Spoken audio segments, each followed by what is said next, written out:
Hi అండి, అందరికీ నమస్తే. ఎలా ఉన్నారు ఫ్రెండ్స్? అందరూ బాగున్నారా? నేను మీ Umadevi. Welcome back to my channel. ఈరోజు నేను ఆలు ఫ్రై చూపించబోతున్నానండి. మా సైడ్ అయితే ఉల్లగడ్డ అంటారండి దీన్ని. ఈ ఆలుని ఎన్నో రకాలుగా ఫ్రై చేస్తారండి. టేస్ట్ అయితే ఏ రకంలో చేసినా కూడా చాలా బాగుంటుంది. కానీ కొంతమందికి ఈ ఉల్లగడ్డ అనేది సెట్ అవ్వదండి.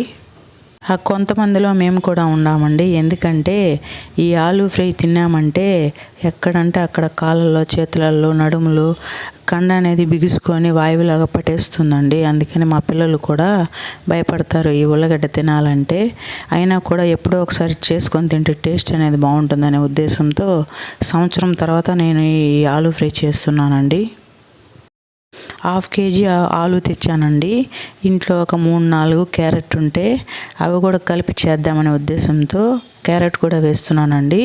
ఇప్పుడు ఈ ఆలుని, క్యారెట్ని పైనుండే చెక్కు మొత్తము ఈ విధంగా తీసుకునేసామంటే క్లీన్గా చెక్ అనేది లేకుండా నీట్గా ఉంటుంది కదండి. ఈ విధంగా మొత్తము క్లీన్గా తీసుకునేసి వాటర్లో నీట్గా వాష్ చేసుకునేద్దామండి. ఈ ఆలు ఒకటే మాకు సెట్ కాదు కాబట్టి నేను క్యారెట్ కూడా వేస్తున్నానండి.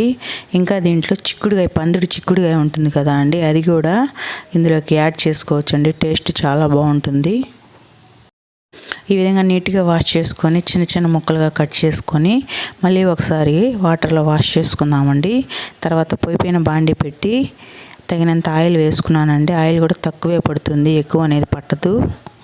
ఆయిల్ అనేది వేడెక్కాక 1 టీ స్పూన్ ఆవాలు, 1/2 టీ స్పూన్ జీలకర్ర వేసుకుందామండి. దీంట్లో పచ్చిశనగపప్పు కూడా వేసుకోవచ్చండి. నేను పచ్చిశనగపప్పు, కరివేపాకు అనేది మర్చిపోయానండి. కరివేపాకు అనేది తర్వాత యాడ్ చేశాను, పచ్చిశనగపప్పు అయితే వేయలేదు. తర్వాత ముందుగా కట్ చేసి పెట్టుకున్న ఈ ఆలు, క్యారెట్ ముక్కల్ని అందులోకి వేసుకునేద్దామండి. వేసుకున్న తర్వాత 1/2 టీ స్పూను పసుపు, తగినంత సాల్ట్ వేసుకొని ఇది మీడియం ఫ్లేమ్లో పెట్టుకొని బాగా ఈ విధంగా అప్పుడప్పుడు మిక్స్ చేసుకుంటూ వేయించుకుందామండి.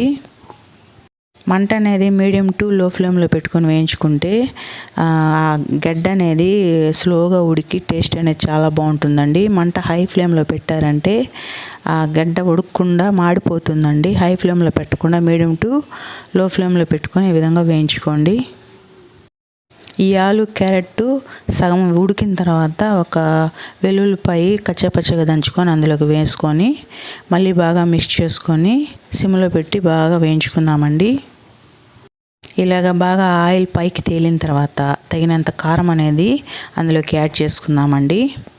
కారం అనేది అందులోకి వేసుకున్నాక ఒక 2 నిమిషాల పాటు మంట సిమ్లో పెట్టుకొని బాగా వేయించుకున్నాక ముందుగా నేను రెడీ చేసి పెట్టుకుంటానండి. ఈ విధంగా శనక్కాయ పప్పులు, అందులోకి తెల్ల నూగులు అనేది వేయించుకొని బాగా ఈ విధంగా పొడి చేసి రెడీ చేసి పెట్టుకుంటానండి. ఈ పొడి మనం ఎందులోకి, కర్రీలోకి, తాలింపులోకి వేసుకున్నా కూడా టేస్ట్ అనేది సూపర్గా ఉంటుందండి. హెల్త్కి కూడా చాలా మంచిది. అందుకని ముందుగానే ప్రిపేర్ చేసి పెట్టుకుంటాను. ఆ పొడి అనేది ఇందులోకి ఒక 2 టీ స్పూన్లు వేసుకొని బాగా ఈ విధంగా మిక్స్ చేసుకున్నానండి. అంతే అండి, రెడీ అయిపోయింది. కొత్తిమీర ఉంటే గార్నిష్ చేసుకుంటే టేస్ట్ అనేది సూపర్గా ఉంటుంది. నేనైతే కొత్తిమీర అనేది యాడ్ చేయలేదండి, నేను వేయలేదు కొత్తిమీర లేదనేసి. మీ దగ్గర ఉంటే కొత్తిమీర కూడా వేసుకొని గార్నిష్ చేసుకుంటే చాలా బాగుంటుందండి. అంతే అండి, వేడివేడిగా ఆలు, క్యారెట్ ఫ్రై రెడీ అయిపోయిందండి. మీరు ఎలా ఆలు చేసుకుంటారనేది నాకు కామెంట్ చేయండి. నేను చేసిన విధానం మీకు ఎలా ఉందో కామెంట్ చేయండి. వీడియో కనుక నచ్చినట్లయితే లైక్ చేసి, షేర్ చేసి మర్చిపోకుండా సబ్స్క్రైబ్ చేసుకోండి. Thanks for watching friends. Bye.